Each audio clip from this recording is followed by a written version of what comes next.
E eu converso agora com Luiz Nassif, que está em São Paulo, no nosso estúdio. Boa noite, Nassif. Esses números... Boa noite. Esses números divulgados pelo Banco Central são factíveis? O que a gente pode esperar? Olha, você tem uma incógnita ainda em relação ao crescimento, que são as concessões, e de várias concessões que devem ser colocadas aí em licitação a partir de setembro, outubro. Se forem bem-sucedidas, campos de petróleo, linhas de transmissão, ferrovias, se forem bem-sucedidas, você melhora um pouco a expectativa de crescimento do PIB. Mas o mercado está colocando em dúvida.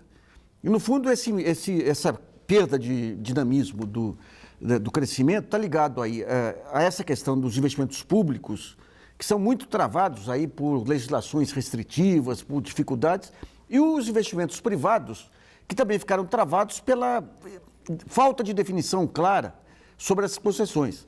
Então, digamos que a grande aposta vai ser agora setembro, outubro. Se for bem sucedida, você pode apostar num PIB um pouquinho melhor. Caso contrário, vamos ter que nos conformar com o PIB aí, nessa faixa que o mercado está prevendo de 2,7. E os rumos da economia internacional, neste momento, apontam em que direção?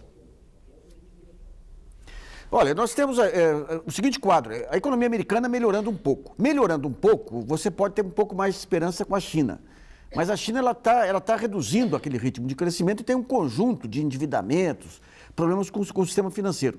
A China afeta diretamente as importações de commodities brasileiras.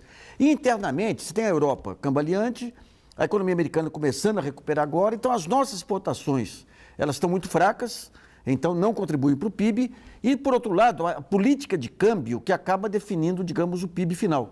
Porque se tem uma invasão chinesa, todo país que está com a economia cambaleante quer exportar. Como o nosso câmbio não favorece aqui a defesa da produção interna, então você aumenta as importações. Então o mercado de consumo, ele não segura o crescimento porque parte desse aumento de demanda do consumo interno é suprido por importações. Então você tem essa dificuldade. Por outro lado, você não pode mais desonerar bens de consumo porque você tem a questão fiscal. Você não pode mais brincar com a questão fiscal.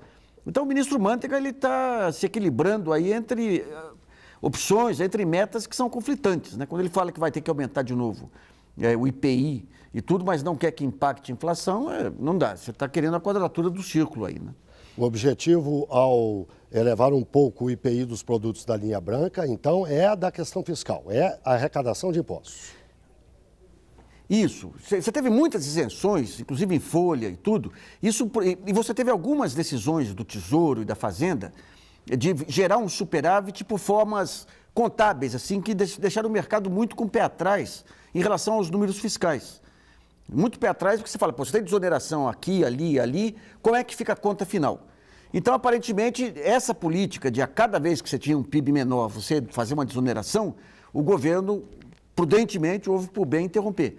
Então, o que o ministro está fazendo agora é tirar as desonerações, isso aí vai impactar, obviamente, o consumo interno aí, mas para preservar um pouco a arrecadação, não apenas da União, mas de estados e municípios que foram muito afetados por essa política de desoneração, à medida em que eles tinham participação também em parte dos impostos arrecadados, né?